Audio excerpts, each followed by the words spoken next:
and welcome to another edition of XFeed. Hope your Friday is going well. We have an unbelievably large amount of stories to get over today.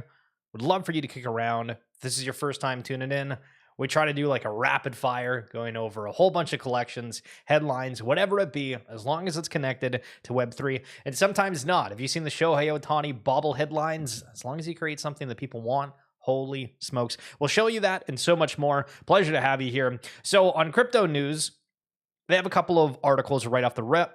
We'll go over just the headlines. Court dismisses Dogecoin manipulation claims against Elon Musk and Tesla. So if you don't really know, Elon has been pro-crypto for a while, and generally whenever he mentioned Doge, whenever there was anything, the token just went nuts. And I mean, he was even backing it and saying that during, there was some interview forever ago that I saw, or it was a clip of it, and he said that he was going around like the Tesla factory and he asked people's like what crypto they were into or whatever, and almost everybody said Doge. And again, I think this was a while ago. So he's like, oh, Doge is for the people. And so I guess that's kind of how all of this started. But obviously, this went to another level where they're thinking, hey, this is manipulation of some sort. Investors, $1 million Mbappe bet crashes in an hour after Kylian Mbappe X account hack. Well, that's tough. I didn't even know that happened, to be totally honest. Bitcoin hasn't had the widespread adoption we hoped for. El Salvador president.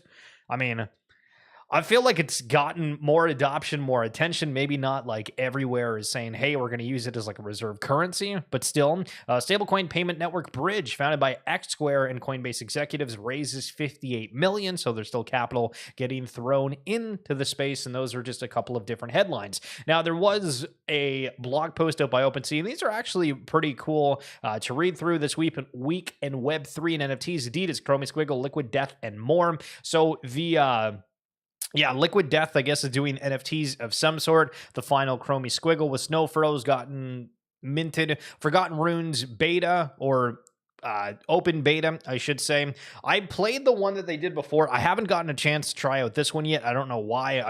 I really liked the first one, to be totally honest, but I did see some people saying that there were some glitches with it, but good to see the amount of players for that, because apparently it is a significant amount. Project Dragon, if you missed the stream last night, a little bit of a recap. So Project Dragon is Yuga Labs' other side metaverse, essentially, and what they're doing is showing you the environment in their Metropolis after Meebits, and you get to play, and it's kind of like a rendition of Warzone, where there's basically a big battlefield. You can play as like an assault class, you can play as a support class, and you have to, like Star Wars Battlefront, take over certain objectives, and Team Orange got absolutely smoked. But the big reason that I wanted to play it was, okay, is this actually progressing? Is there much difference comparatively to the first playtest? Because they are now saying, hey, we are going to be doing this all the time, every single month, and it was definitely better than the first. I was surprised that there wasn't anything different about this other than slightly smoother gameplay.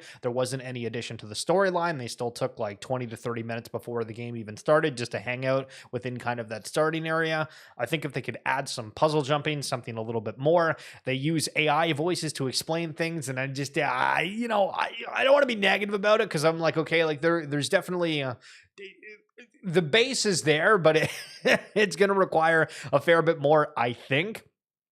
But yeah, I mean, I don't know. Not a whole lot more to say about that. It was a decent experience. If you're wanting to go check that out, again, check the live tab here on YouTube, or if you're on X, we'll just check out the stream from yesterday. Liquid Death collabs let users mint on Base via their cans. Crypto platform Coinbase is bringing Web3 to the grocery aisle with its new collaboration. For the next 6 months, water brand Liquid Death will display QR codes on its cans, linking consumers to Coinbase Layer 2 blockchain Base.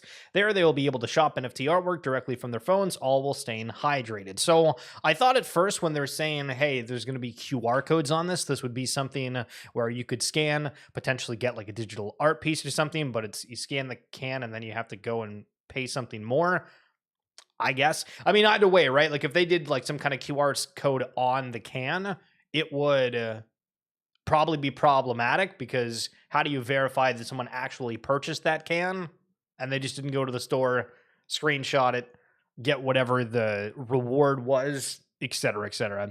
Scrolling on through if there's anything else. Danny Cole with Creatures. If you remember that collection from a while ago, apparently now doing creature cubes on base. Almost everybody's doing something with base this time around, which is super interesting to me. Step and Go creates limited edition virtual G-Shock sneakers. So Adidas, G-Shock. I'm trying to think of some other like Web 2 brands that are out there, but those are two that seemingly are partnering with everybody. If you remember, G-Shock also did the Doodles watches, and those went over extraordinarily well. Bored Ape, Yacht Club, and Bape announced season 2 of their streetwear collection, which we've highlighted the other day. But cool little insight from Opensea's Coinbase. So Web3, we haven't really looked up any of the news articles. We did that for a while and then we stopped. So top news articles for Web3 right now. What Web3 data reveals about gender inequality in the crypto industry. Beware the crossroads, the dangerous overlap of Web2 and Web3. Web3 adoption's main issue. Seed phrases won't work for 95% of users. Over in the NFT realm, the overwhelming majority of NFTs are dead, report says. NFTs marketplace Opensea gets SEC warning of enforcement. We went over that. And again, if you want to check out the stream from Wednesday, that was basically the massive news story of the day, and then bringing up some Trump ones on there. And so again, interesting seeing the different headlines kind of across the space for it. And now we get to go over all of the things on the X feed. So Abstract, this is the chain behind Igloo, Pudgy Penguins.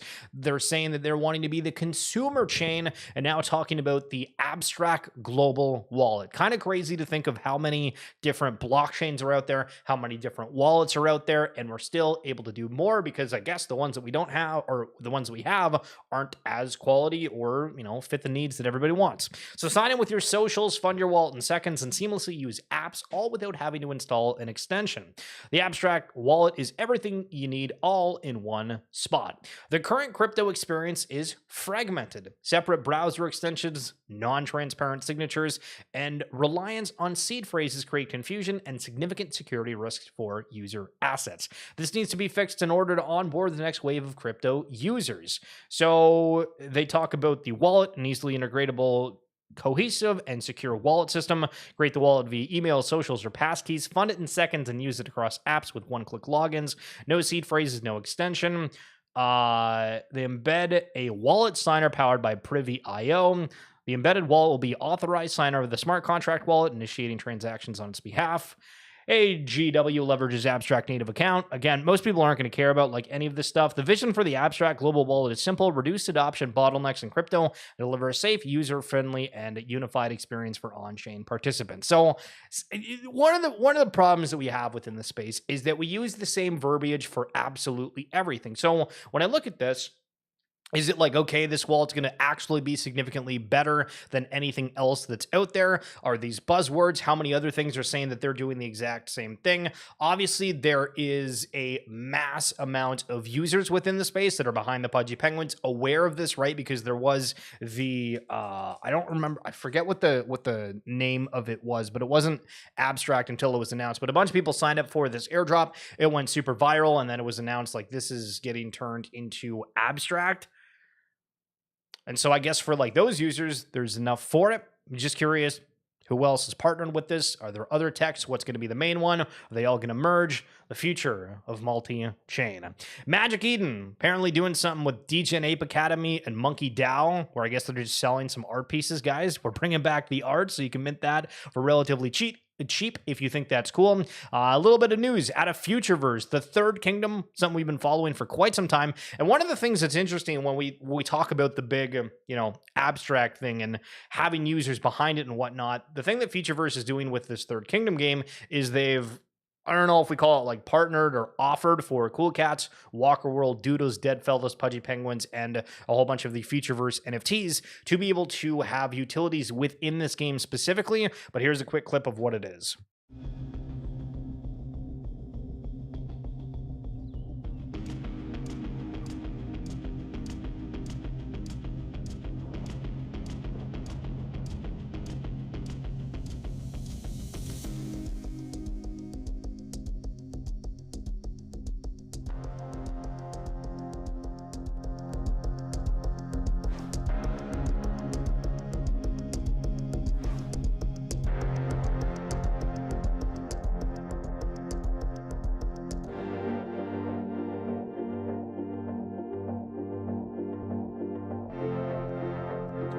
So this is going to have like 312 million root that's attached to it, which is an absolutely insane prize pool. And I think the largest that's out there right now, barring we have something that's worth more than like 5 mil. And again, depending on how the markets go, it could be worth significantly more than that. But very, very excited because I think this could be a decent Web3 game. And I feel it's been very fragmented in terms of like the, I guess like the native web.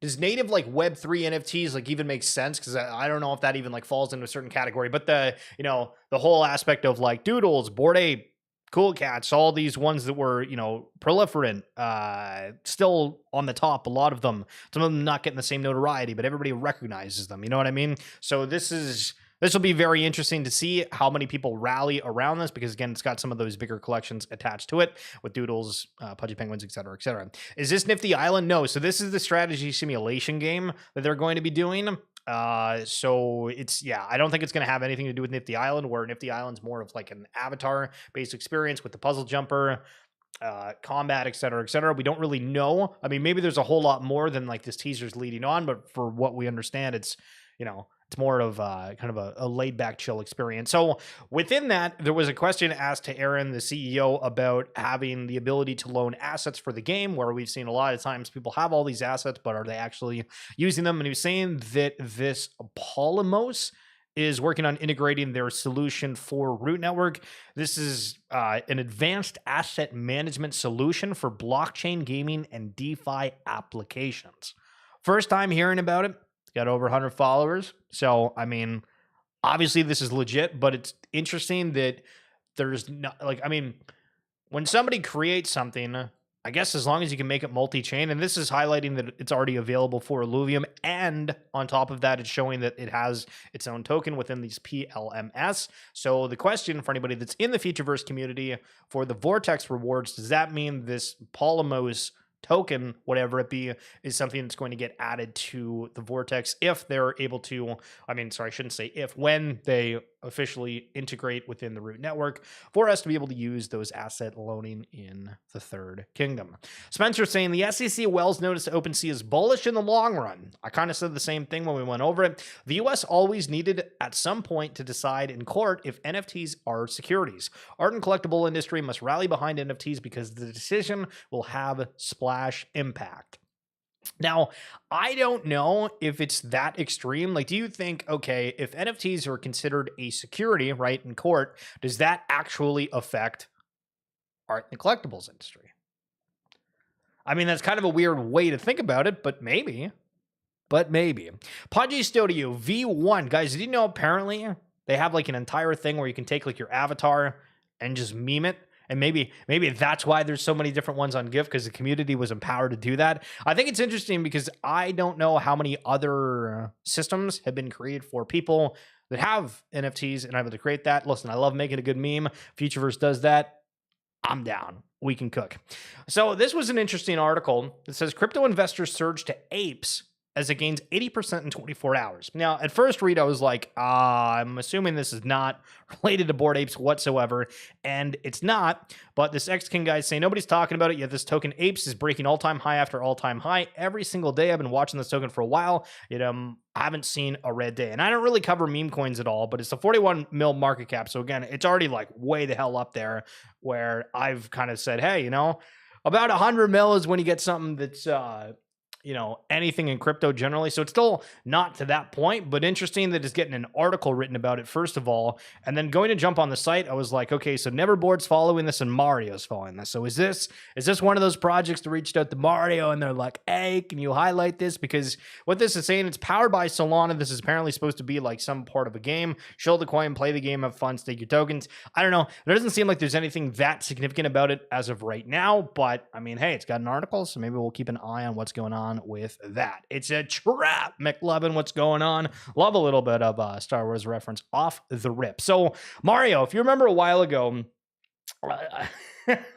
we started off the show and I was talking about how this guy was blaming Gary V for Immutable X shutting down its native NFT marketplace to put more traffic towards its builders. And I was like, okay, listen, like, You can absolutely hate Gary Vee. You do you. But like him being an investor in Immutable has absolutely nothing to do with their native marketplace getting shut down to like help support other builders on the IMX network. Like it's completely irrelevant. But he went and he found this clip and it was talking about Coffeezilla. Now I don't want to play this because I don't want to get like DMC striked or whatever.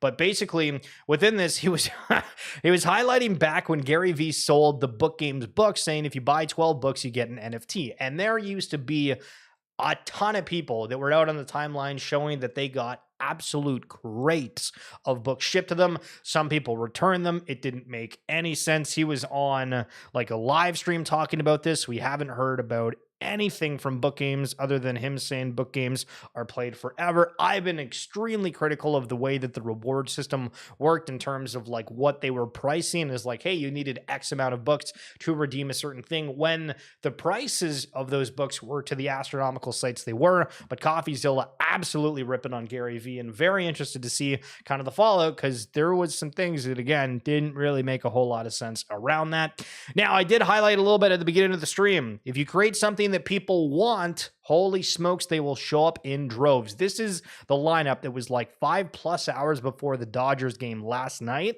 where they had the Shohei Ohtani bobblehead giveaway.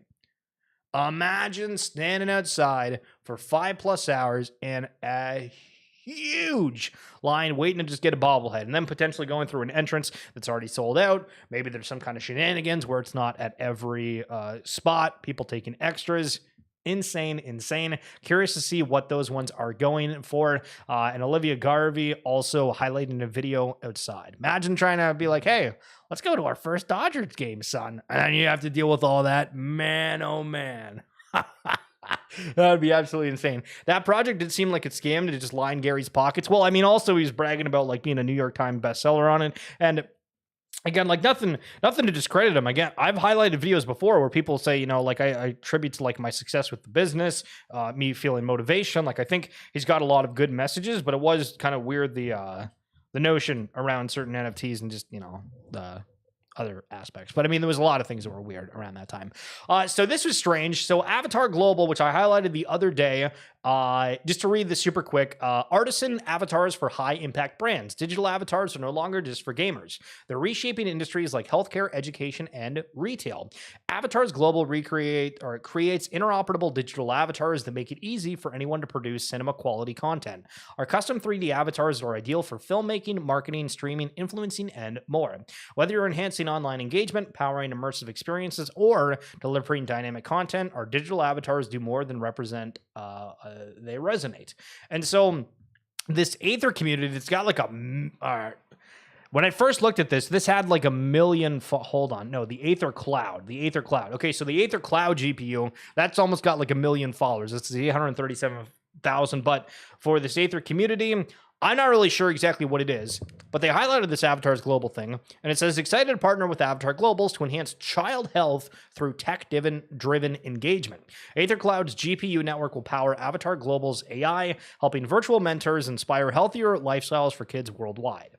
Now, I have no idea what this means, and why I'm bringing it up is because the Trevor guy from Drug Receipts, if you know, like the Futureverse connected company, has been working with them or works for them and like highlighted these things, and I'm like, what exactly does this mean? It sounds interesting, but the AI, the creation of things, tell me more. Do you remember the Nostalgia? This is one of my favorite accounts, at Nostalgia Folder. There was these old Hercules plates, and I think we own some. But either way, it's kind of a hit of nostalgia. I remember the cereal box games, all these things. Hopefully it gives you some positive memories remembering about that. Some perspective that I love. A week is 2% of the year. A week is 2% of the year. Now, there's a little bit of XRP FUD here, but I thought this was actually kind of crazy. Genuine question, does anyone own NFTs within this collection or even know what's going on? No FUD, but 167,000 volume over the last 7 days. XRPL crypto Twitter completely dead regarding this project, and the main Twitter hasn't posted since 2023. So you can see Zertmon is actually in here for anybody that's in the Futureverse community, but Teddy Games, whatever that is, below it. But then this crypto land absolutely mooning, almost 200,000 in sales volume for whatever reason. kind of strange to just look at how insignificant the sales volume is USD wise within XRP. Again, Zertmon, it's got about 5.5K in the past 7 days, and the Teddy Games 3,000. And you compare this to almost any other ecosystem, and I feel like it's just mooning. But XRP, again, has a ton of people. And I saw an interesting post from Shen, who is the guy behind Zertmon, and he was talking to somebody else who was referencing the fact that, you know, you need to spend the tokens. There's this huge problem within XRP where the notion is, oh my God, XRP is going to $500, which is like literally impossible, by the way. For anybody that knows like market caps, it's like a top 3 coin or whatever. Like it's never going to $500 unless like the whole market goes to like a quadrillion market cap, right? Like that just ain't even happening. So it's interesting from that like perspective of there's this notion, this narrative that's created where people don't want to go out and spend to help support things, get people that are creating to help bring value to drive demand, et cetera, et cetera. But just wild when you actually like sit back and look at that, even though the post was about just a random collection that popped up. But for XAI Games, which is another ecosystem that's out there, if you look at some of their games, Final Form, Terragotchi, Crypto Unicorns, Lost Glitches, Hall of Goats. Have you guys played any of them? It's Goots, not Goats, or maybe it is Goats, I can't tell. Within there, on some different marketplaces, different wallets. See, we can go down and down from all these different ecosystems, and everyone has a massive amount of these, but I don't know anybody that's out there playing certain games right now. Now, I think that that's a problem, right? Because it's like, okay, like, am I shallow if I not got out there and experience different things? But how do you get people together to go out and try these different experiences? Is it on the games to market more? Does it need to have some kind of a viral moment?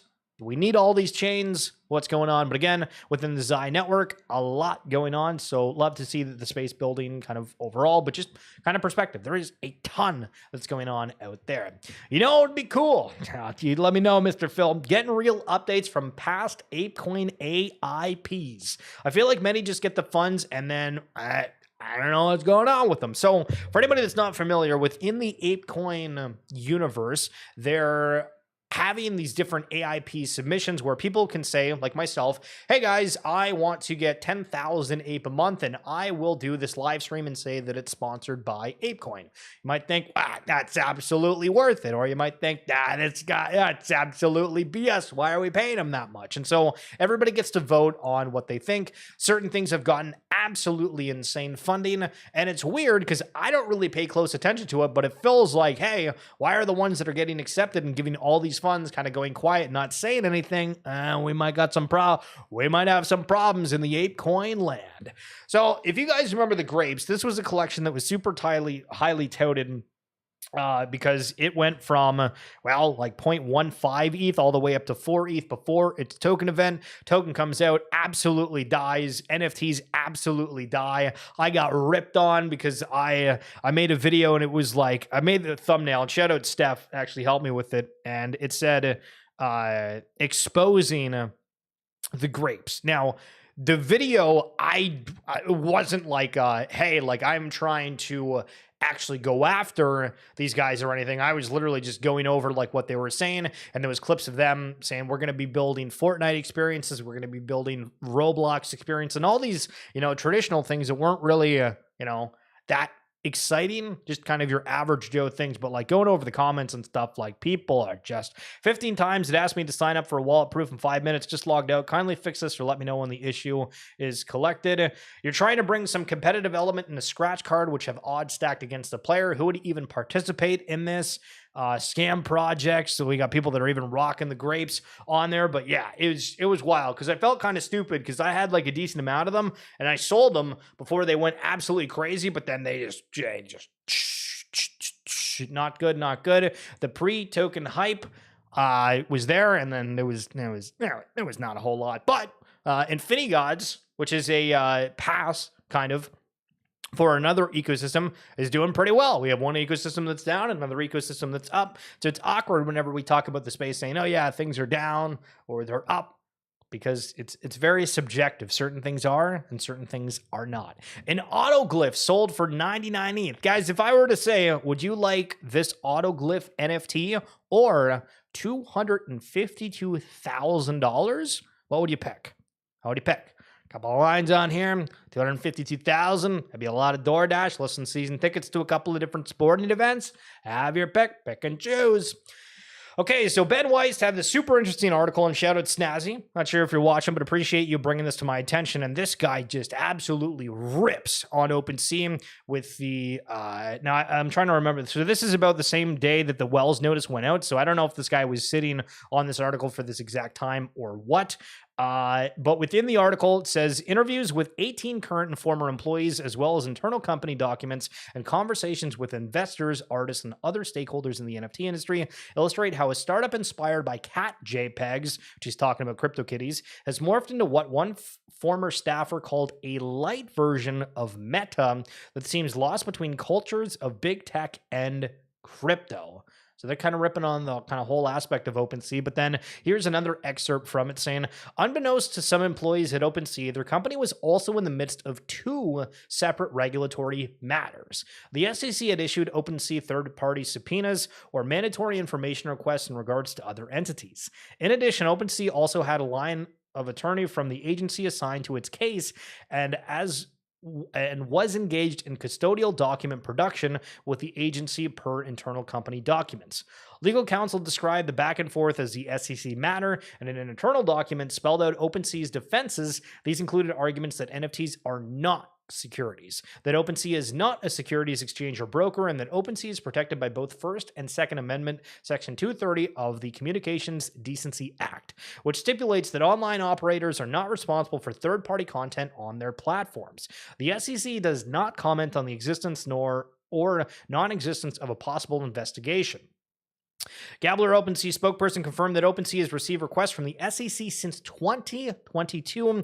We cooperate with regulators and law enforcement as part of our standard practice. We are committed to complying with applicable laws and regulations. So, super interesting. And thinking back, there was a point when the market wasn't as saturated and there was reaction and prices to anything that was on the Opensea front page. So there was a former employee that I think actually went to jail or something over the fact that they knew a collection was coming. They purchased a decent bit of them. I don't think it was like an insane amount by any means, but they purchased them and then they resold them afterwards, knowing that that collection was getting published on the front page of Opensea.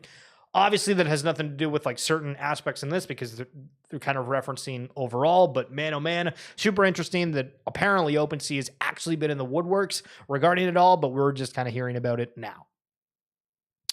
A spinner, Hat CryptoPunk, got a new bid, $370,000. Guys, listen again. Spinner Hat CryptoPunk, $370 American dollars. Let me know what you guys want. Axie number 9, one of the Misty Axies sold for $16,000. Still super strange, right? We're out here going about your day. Maybe you stopped at McDonald's. You got a breakfast sandwich. You got a coffee. Maybe you went through Starbucks. Maybe you went to the grocery store. And everything's totally normal. You know what I mean? You think, hey, everybody's got some cool. But then somebody walks by you. And they whisper, I just bought a Mystic Axie for $16,000. And they're like, I have no idea what that is. And then you show them it's this. And you're like, yeah, I paid $16,000 for that. I don't know. I feel like you get massively judged. This entire space is kind of crazy. But again, for anybody that's hardcore gaming within that, I think there's a lot of extra perks and whatnot for it. And there's just, some sort of yield with it. So it's not crazy for people to get it. But I just still think of the, average conversations you have with somebody. How in the world does that work? So Jason Brinkbender here highlighting a note about planned tokenomics for Flipit. So transforming web interactions by centralizing discussions on the back of web pages for authentic engagement. So now I'm not, the brightest bulb in the shed type deal, but are they referencing hey, we're now trying to make sure that we can see what engagement and things are just AI versus an actual person? Because again, you go on X and you're like, okay, this is an interesting post. I want to go check out the comments. And then it's 605 videos, some kind of obvious AI response. It's oh, I want other people's opinion on it. What the hell's going on? But maybe this is just something different because he says nodes will be operational within the next month. You have until then to get a node and prepare to run it. These nodes are ERC 1155s from the beginning. The nodes will be running for 90 days. Now, Brinkbender is building on Gala, so the fact like this Flipit thing, I'm not sure if this has anything to do with Gala, if this is his own venture, but I don't know. The whole space is super strange when you've kind of grown up watching somebody be like focused on an ecosystem and then expanding more so, right? Like even for you guys here, like it's probably weird. Hey, you know, we followed Schiller maybe back on the NBA Top Shot days. Now the guy doesn't even talk about basketball. What an absolute loony, right? And so it's kind of like the natural evolution, but it does seem that like there's not a whole lot of people that stick with whatever they, you know, kind of originally start with. So Pac-Man from Blur and Blast talking about their prediction market that's coming to Blast. You guys can predict, is Schiller going to stream today? Yes or no? I'm just kidding. It's never going to be on there. But there's a lot of different things where people are getting excited. I remember the only time that I've ever partaken in a prediction market of some sort was back when... So I used to... Not like aggressively by any means, but when Overwatch League was out, I bet on games, and it was like $5, $10. And the one time, like $250 because I nailed one where I thought this team was going to do super bad. But then I was like, okay, like I don't really care about this stuff. Like it's fun, but nah, like whatever. And so I was like scrolling through the site and I found this prediction kind of. Atari, what's up? And it was talking about the ending of Game of Thrones and who was going to be on the throne at the end. And I remember that I bet that it was going to be Arya. Why? I have no idea. And I think this was like several seasons before the finale. Now, for anybody that's seen the show, technically right about a certain component of that, but not right about the final outcome. And I think the vote just ended up going nowhere, so I ended up getting like $5 back in my account at some point. But that was the only prediction market I've ever partaken in, but I still remember to this day. And so I think there is a sticking power with that. Excited to see. Now, Japan is apparently going all in on Web3, or at least trying to recognize the aspect of the opportunity that's out there. So one of the articles, Japanese Minister Takuro Sato hopes to create an environment to lure businesses and developers worldwide. Now, within the States, obviously, there's been a lot of conversations about, well, is the States slipping away from being the crypto hub? A lot of people that are in the States you've seen being very, very vocal over the past few years. And we used to have a ton of people saying, oh, we're moving to Portugal for the tax-free. The U.S. is uncertain about these things, yada, yada, yada, yada, yada. So on their WebX, they've also highlighted that there was a bunch of things that they were going on there. But Japan opts for Web3 to solve social issues. Japan has been looking to implement Web3 use cases across several areas of its economy. Prime Minister Fumio Kishida recently declared that Web3 and blockchain technology are the foundation for solving social issues. The Prime Minister also said that the government will work on creating an environment for the utilization of Web3 related tokens, facilitation of payments, and revitalization of the content industry. So Japan's doing that. We have El Salvador that's using Bitcoin as a reserve currency. It seems that Asia's already adopting everything digitally, and now it's getting integrated much, much more. I don't know. Maybe we're crazy, or maybe we're just early. I saw this PortalPay, which I guess is just like an easier payment method. It was announced that it's integrating within Futureverse, Readyverse, and everything else. Now it's going on ApeChain. Apparently PortalCoin, the PortalPay, is going to be connected to everything. Very interesting. And coming up, I think this is in Brisbane, the Ape Fest. If this is not able to be accessed in any shape or way online, listen, we're going to be fighting. We're going to be fighting. But the Ape Fest coming up, again, yearly, really cool that they do that. VanEck CEO expects Bitcoin to trade at $350,000 and mentions bullish people expect 2.9 million. Not going to play because this is like Fox Business Channel. We're going to get DMCA again, son of a bitch. But still kind of crazy that we see all these massive players out there speaking so highly. Quick little break for a video for Claynosaurz, which is this is an NFT collection on Solana.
All right. So what do we think about that one? 143,000 views on the timeline. Again, Claynosaurz, one of the more noticeable collections out on Solana. I think that just the graphics, everything else that they're putting out there, people just say is quality all the time. And I agree that animation is sick. I also have how do you even start these animations? We see these things. How the hell do you create like any scene? Okay, we got a chest, we have a floor, we have a roof, we have to get on a certain angle, we have to create this pterodactyl, we got to have like a blurred out kid playing on this mat with some toys. I mean, how do you even create these things? That's absolutely crazy.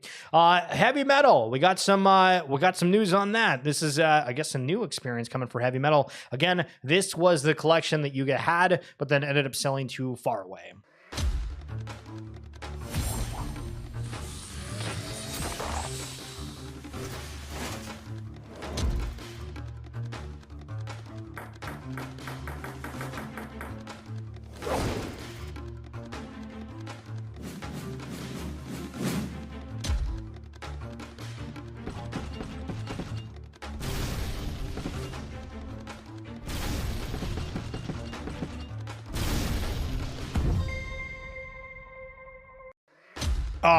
Okay, so interesting trailer there. Activate your heavy metals, collect a killer deck, battle your way to the top, and challenge others for reward. Welcome to Rebel Skies. See, I feel like, we highlighted this when Jeremy came by the stream the other day and showed the Watch trailer. And it was the same thing for like the Call of Duty multiplayer trailer when they actually didn't show any gameplay whatsoever. I think these things are like fine, but like, did that video give off the thing that there's like a deck? And there's anything like for that, I feel like not in the slightest. So that'd be my only critique for it, but interested to see what comes out of that one. Now, what we did highlight on Wednesday as well was XCOPY getting bigger, and well, bigger. And Punk4945 just saying, yeah, I agree. Look at all of the pieces that they've gotten from XCOPY. Looking in here, the best offer, 13 ETH, 10 ETH, 2.5, 18. Like, this is like 100+ ETH worth of XCOPY within this wallet. Obviously, there's a Bored Ape, CryptoPunk, and some stuff that's not XCOPY, but actually kind of crazy when you look at that in a single realm. Not going to be everybody's cup of tea, but definitely an artist within the digital space that has gotten a lot of attention. On the Futureverse front, Gen, now live. Reimagine allows you to generate an instrument or full track from a hum, knock, clap, tap, or whatever sound you'd like to reimagine. Jump in and test it now. So if you've not played with AI tools in general, maybe go check that out, genmusic.ai. You get a ton of free credits to give it a go. My mom actually tried it and enjoyed that. She apparently was giving me like a name of a song that was like legitimate, and I thought it was like a musical note of some sort, and then we realized, and so we messed with it, and it was fun. I think she enjoyed it, but it's interesting now that it's expanding where, hey, you can go off of something as simple as a clap or a tap to create something. AI tooling is getting better and better. More Futureverse news. We're excited to announce that X and TikTok have been added as new sign-in options for FuturePass. So that just means, again, wider scope of people able to jump in, not needing anything to do with Web3, similar to the abstract wallet we were talking about earlier, the frictionless aspect. Everybody's trying to work on it, and this is just another example. Huge news, huge news. NFL Rivals, one of the Web3 games. It's arguably one of the top ones in terms of users, activity, et cetera, et cetera. They're teaming up with the Kansas City Chiefs. So expect more integration, expect more players potentially. It was weird because thinking of like NBA Top Shot, there was still never like a massive push on that front. And maybe it was a little bit too early, or they wanted to have more utility for it, but very cool to see that a team specifically working with NFL Rivals. If you haven't seen, Well, everything's basically going up. So if you had like an absolute ton of money, and like a month ago when the headlines were NFTs are dead, if you bought, apparently you'd be up a fair bit. Again, Bored Apes were like below 10 ETH at a point. Same with Pudgy Penguins. Azukis were crushed. Everything on here was pretty depleted, but up like almost 50% over the past 30 days. Not too bad. Not too bad. Not too bad. The Hawk Tua girl, social media star, rocking a Mad Lads PFP. Kind of crazy. Not really sure if this is like a paid sponsorship or what. But Mad Lads, again, if we, yeah. So the other day we highlighted their collection because Dvin Labs, which we've interviewed on the RWA Segments podcast, is basically offering a bottle of rare growler champagne with a custom label of your Mad Lad PFP and an airdrop of 2,000 Vin token attached to each bottle. So it's funny, as I've done a lot of these interviews, one of the questions that I have is like, how do you onboard people? Because I'm not really like a drinker of any sorts. I think, that would actually be kind of cool. Like, how do you get people to collect these things? And well, here's a bottle of certain wine that you can probably hold on to forever. It's got your NFT on it where it's branded, something you can display whether you decide to drink it or not. It's kind of up to you. Obviously, you'd maybe need to have a refrigerator type display if you're going to do that, unless you're like, I don't care, it can go bad. But still, going out there and trying to get the attention of people, very interesting way of doing so. And I'm surprised we haven't seen more of that, because back in the day when Bored Apes were basically the only NFT that was notable at the time, all of the collections that were coming out were offering, hey, here's a free mint, here's a discount, here's whatever, please pay attention. And it was the thing that worked for a lot of collections back in the day. And speaking of Bored Apes, $188,000, 75 ETH, one of these getting sold. One of the trippy apes, kind of crazy. And not to be outdone or anything, but 101 ETH, 255,000 for a spotty hooded crypto punk. And then finally, 323,000 for a gold Bored Ape. Does that mean that the markets are back? Maybe. To be honest, we've always seen where grails start to pick up, and then it's the floors and everything else. Now, that's not saying go out there, go scoop up everything, because again, I'm kind of sitting back, waiting to see who impresses, but the market seems to be creeping up a little bit over the past month. Could be spicy, or it could be Rectember, which could be used for September or October. But most people are saying that October is going to be great and September is going to be, we'll see. Who knows? Buffalo, McLovin, Atari, appreciate you guys coming on in. That's going to be it for this edition of XFeed. Hopefully you guys liked 100 news stories, even though I don't know if that's